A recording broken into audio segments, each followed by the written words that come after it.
Pessoal, bom dia, boa tarde, boa noite, boa madrugada. Vamos iniciar o nosso curso de Direito Administrativo aqui na nossa OAB Extraordinária. Lembrando, nosso objetivo aqui é fazer com que você consiga a pontuação necessária para sua aprovação na OAB. Então, a gente vai ser muito cirúrgico, muito certeiro. Lembrando que a aula é um passo da sua aprovação. Nós ainda temos as questões, os simulados, a mentoria aqui na OAB Extraordinária. Se você adquiriu o nosso curso, você tem a mentoria com o professor Rodrigo Silva. Então, nós vamos buscar, de fato, a sua aprovação.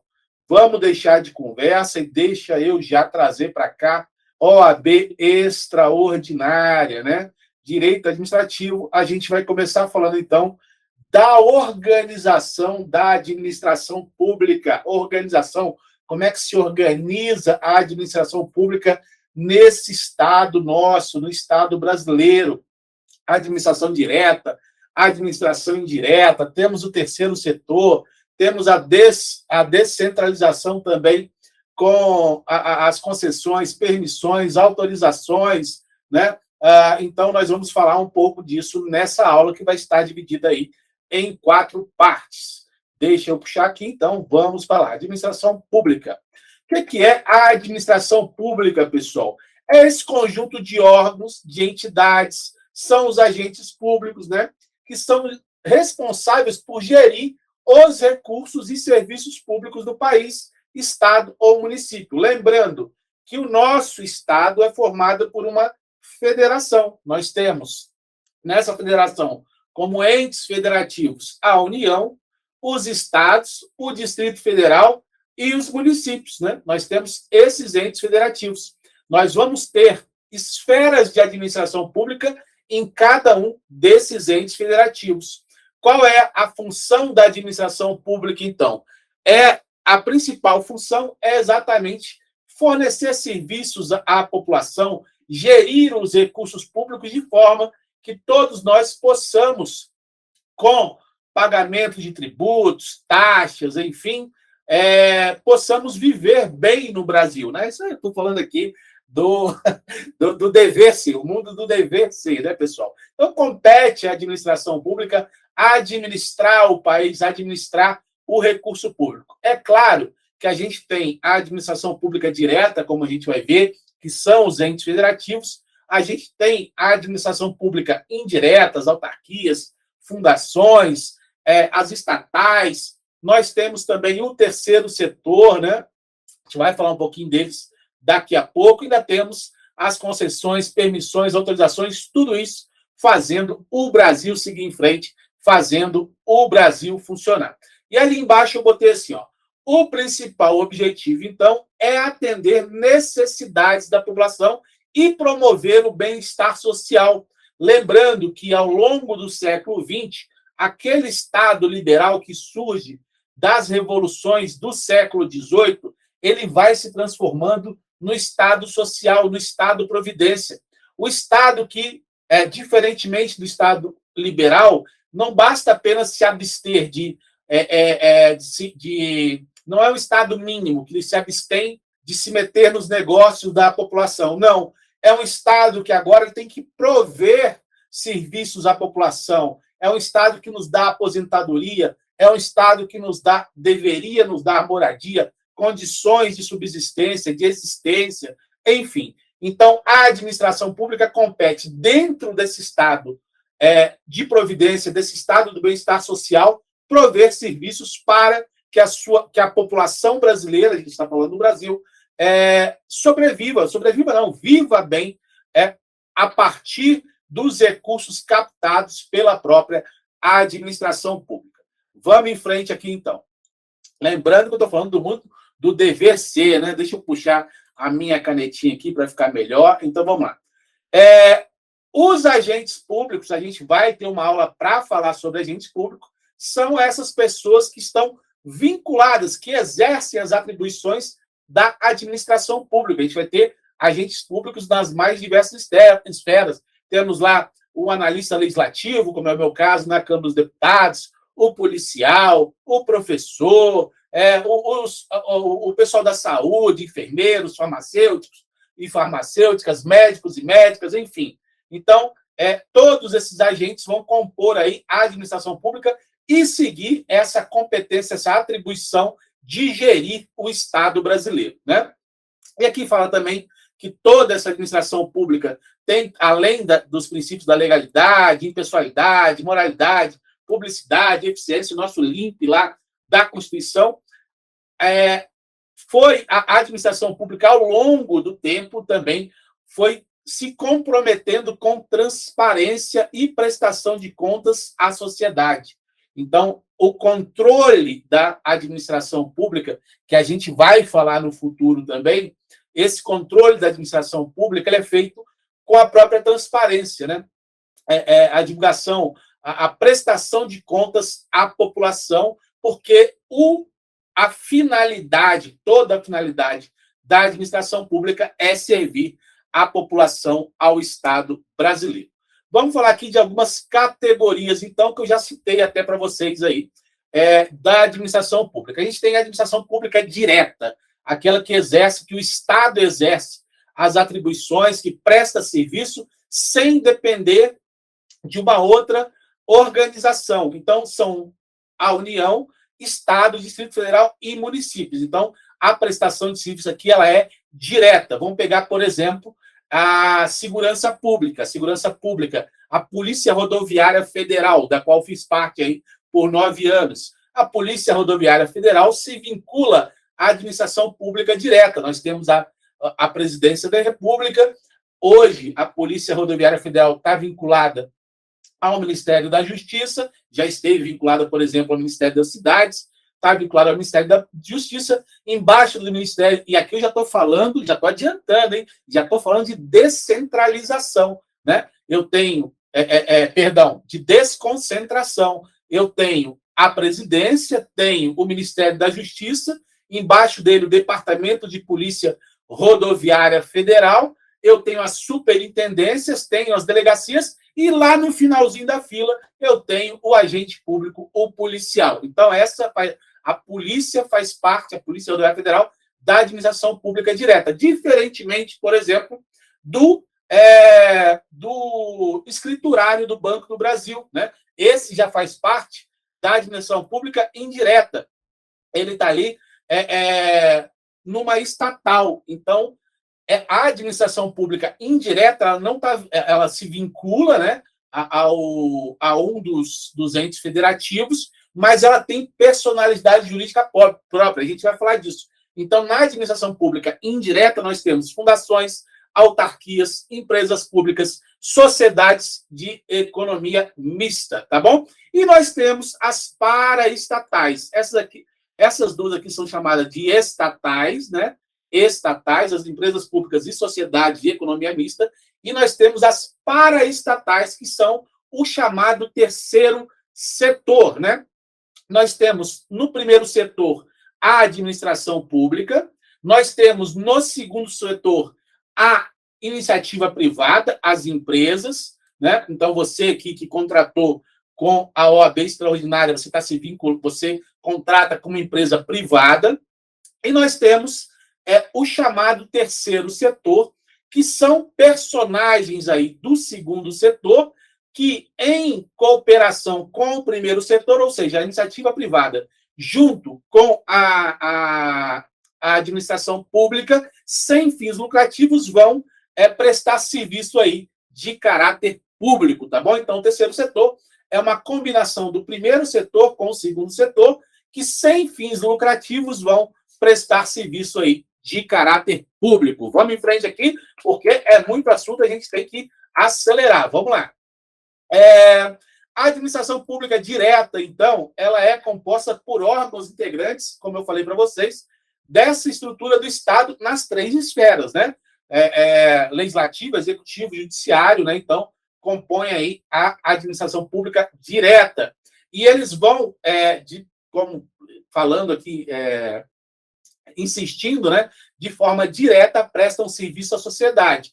Então, essas entidades, esses órgãos, né, perdão, essas entidades, União, Estado, Distrito Federal, municípios, vão prestar serviço diretamente ao cidadão. Não, você não vai passar por uma outra entidade, uma outra personificação jurídica para ter o serviço prestado. Então, exemplos de órgãos da administração pública direta: ministérios, secretarias, departamentos, superintendências vinculadas a um desses órgãos, né? A um desses entes federativos, diretamente à União, Estado. Então, pegará uma Câmara de Vereadores, que está vinculada aí ao município. Então, é uma administração pública direta.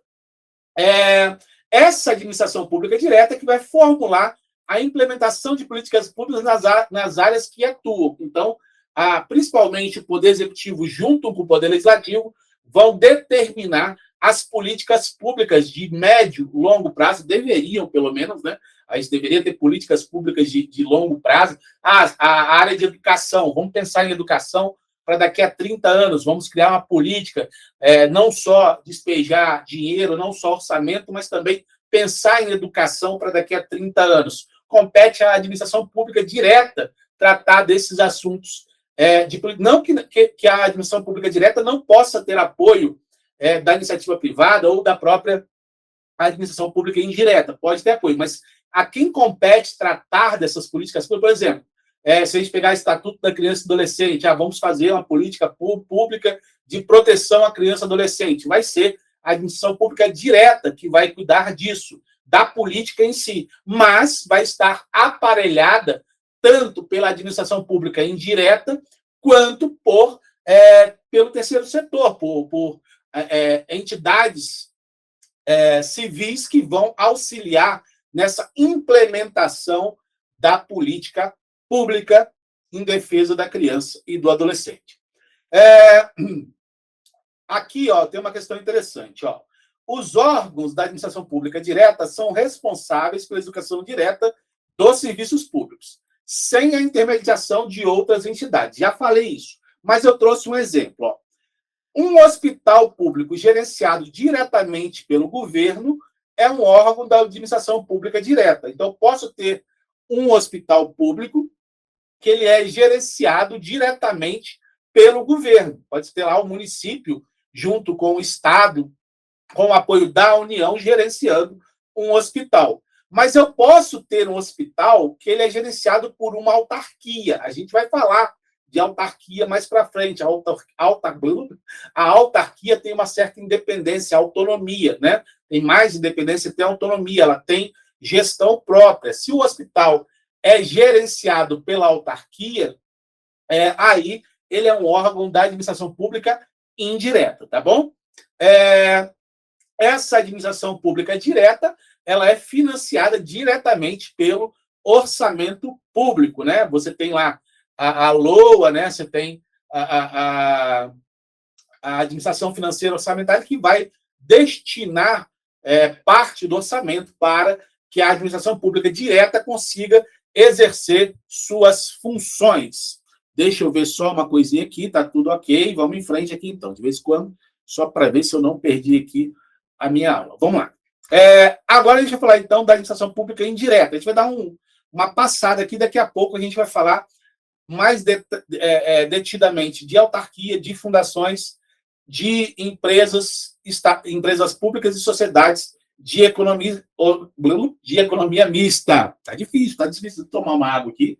Né? É água, hein, pessoal? É água, tá? Não, nada não, é água, tá no negócio preto aqui, mas é água. Percebam o seguinte, se a gente pegar a administração pública direta, pegar a União, Estado, Distrito Federal, municípios, elas têm personalidade própria, né? Personalidade jurídica própria. Mas a PRF, o DPRF, o Departamento de Polícia Rodoviária Federal, que se vincula à administração pública direta, ele não tem personalidade jurídica. Vou dar um outro exemplo. A Câmara dos Deputados, ela não tem personalidade jurídica. Então, se alguém entra com uma ação contra a Câmara dos Deputados, vai cometer um erro preliminar, né? Que é você a Câmara dos Deputados ela não tem legitimidade para estar no polo da ação que está sendo interposta contra ela. A ação tem que ser interposta contra a União. Ah, professor, mas a Câmara não pode se defender judicialmente? Ela se defende judicialmente pela advocacia dela ou pela AGU. Mas, se alguém entrar contra a Câmara no judiciário, vai estar cometendo um erro, precisa entrar contra a União, porque ela não tem personalidade jurídica para que se entre com ação contra ela, tá bom? A administração pública indireta já é diferente, né? As entidades que compõem a administração pública indireta, elas têm personalidade jurídica própria, né? Elas atuam de forma autônoma, descentralizada e executam o serviço público de atividade de interesse coletivo. Então, vamos pegar um exemplo aqui. O INSS. O INSS é um órgão da administração pública indireta.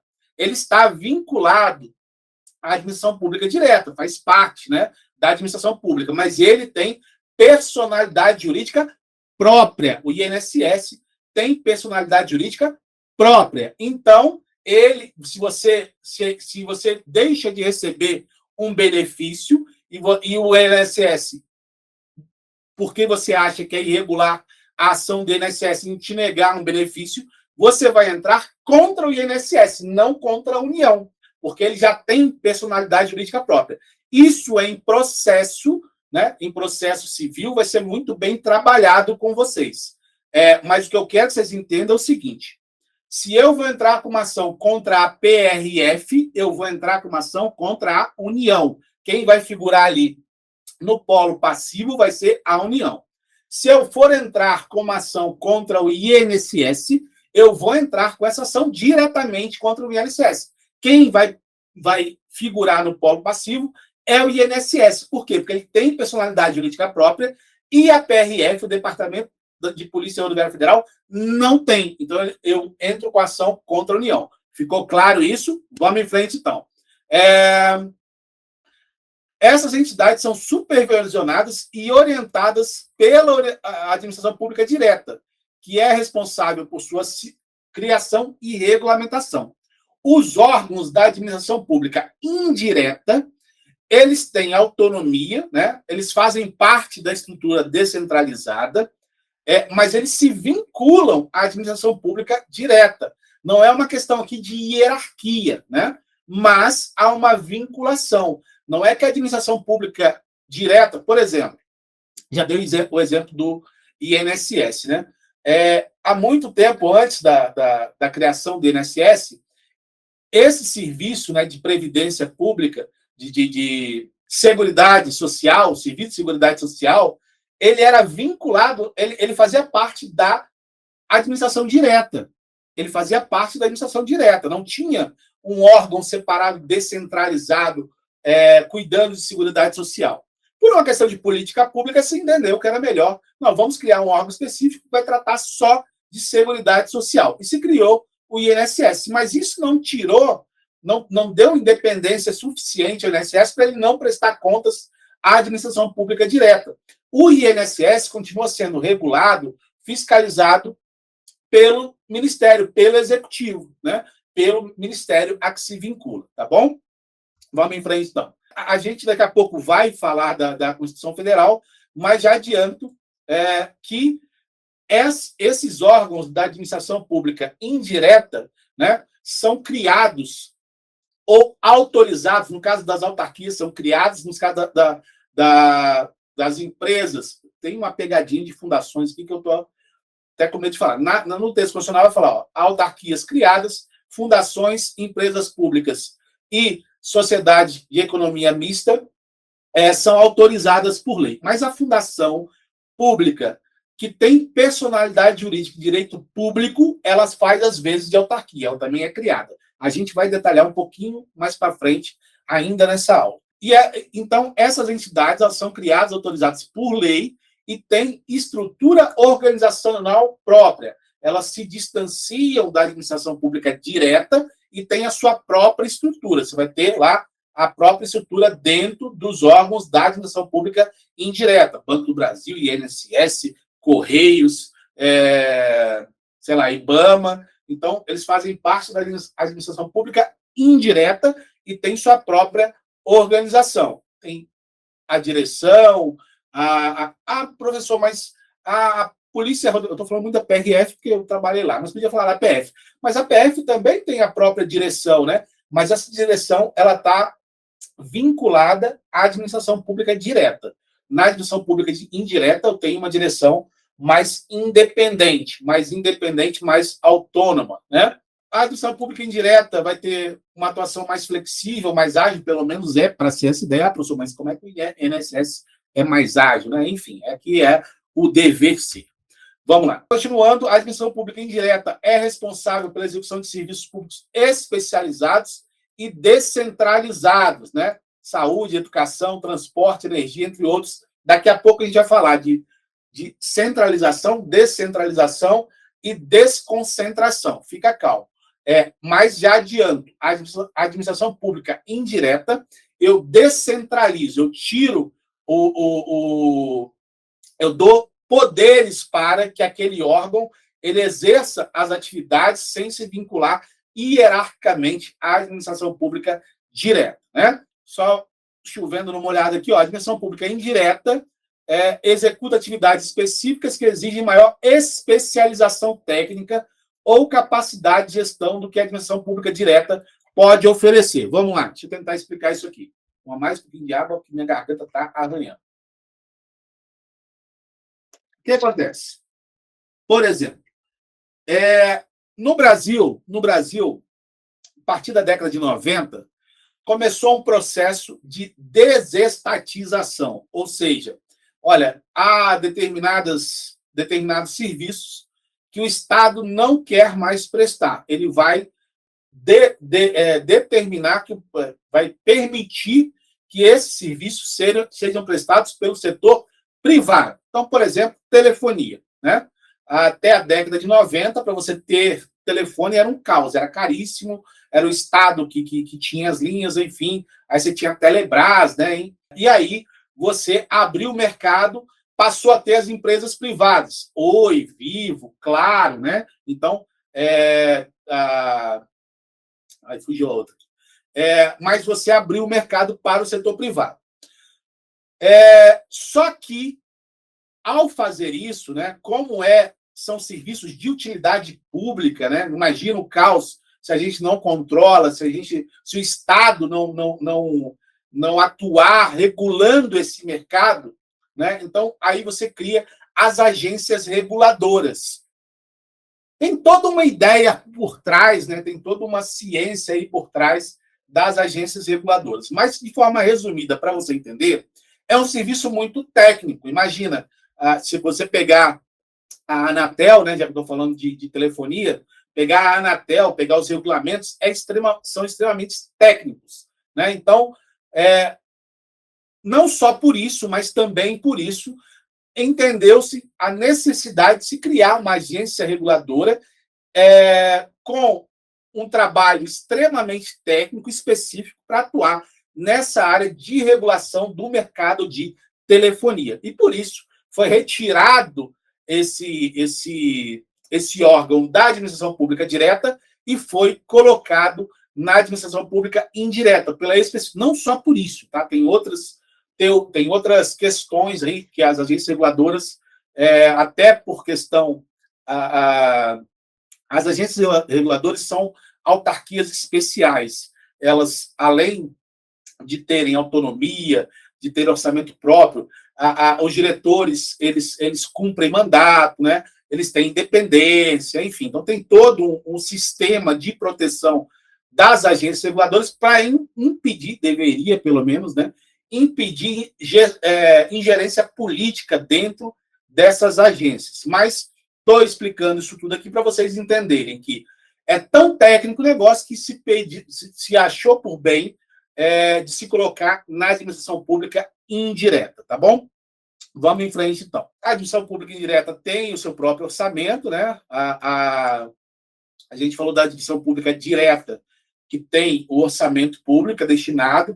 A administração pública indireta tem orçamento próprio, também tem orçamento público, mas vai ter um orçamento próprio. Então, o Banco do Brasil tem seus lucros, enfim, gera teu próprio orçamento. E esse orçamento também ele vai ser elaborado em conjunto com o orçamento da administração pública direta e são financiados por recursos ou repasse do orçamento público. Então, como eu falei, a administração pública indireta vai ter orçamento público, mas também vai gerir o próprio orçamento, né? Principalmente as empresas públicas, né? Sociedades de economia mista.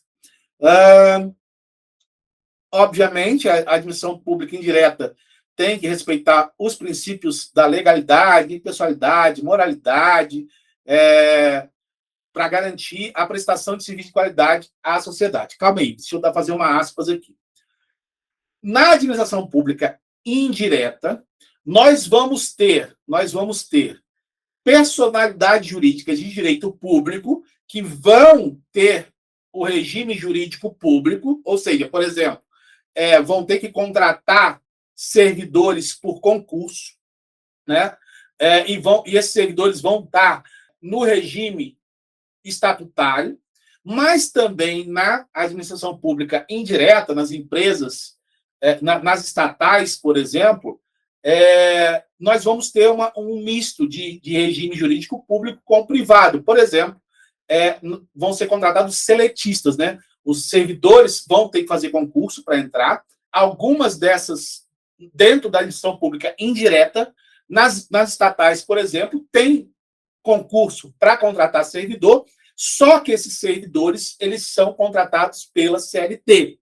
E aí se discute se eles têm ou se eles não têm estabilidade, né? Eles, por exemplo, como eles são seletistas, os servidores das estatais têm fundo de garantia, coisa que eu, por exemplo, que sou servidor da Câmara dos Deputados, não tenho, porque eu não sou seletista, estou no regime estatutário, tá bom? Vamos em frente aqui. Vamos falar do terceiro setor, né? Deixa o tempo está acabando, que eu estou olhando aqui, que eu estou com o meu reloginho aqui, né? Mas vamos falar, então, do terceiro setor. Vamos falar do terceiro setor. O que é? Eu já falei para vocês que o terceiro setor é uma composição do primeiro setor, que é a administração pública, com o segundo setor, que é a iniciativa privada. A iniciativa privada, então, juntamente com a administração pública, vai se unir sem fins lucrativos para prestar serviço à população. Quando a gente fala em terceiro setor, vem de cara o sistema S na cabeça. SESI, SENAC, SENAT, né?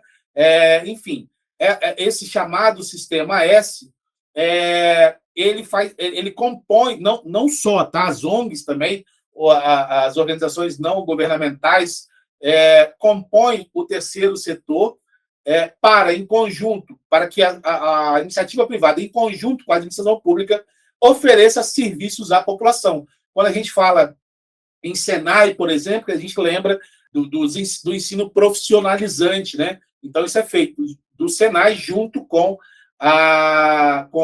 do Senai, não, da iniciativa privada, junto com a administração pública, que vai fomentar. No terceiro setor, a palavra é fomentar. Fomentar aí a educação. Trazer mais educação no caso do Senai, eu estou falando, né? Trazer mais educação profissionalizante para o povo brasileiro. Então, fomenta, né? Dá maior educação. O SESI também, as indústrias também se unem ali para fazer uma educação não só profissionalizante, mas também o ensino aí ordinário, enfim, né? Vamos dar uma pausa aqui, daqui a pouco a gente continua.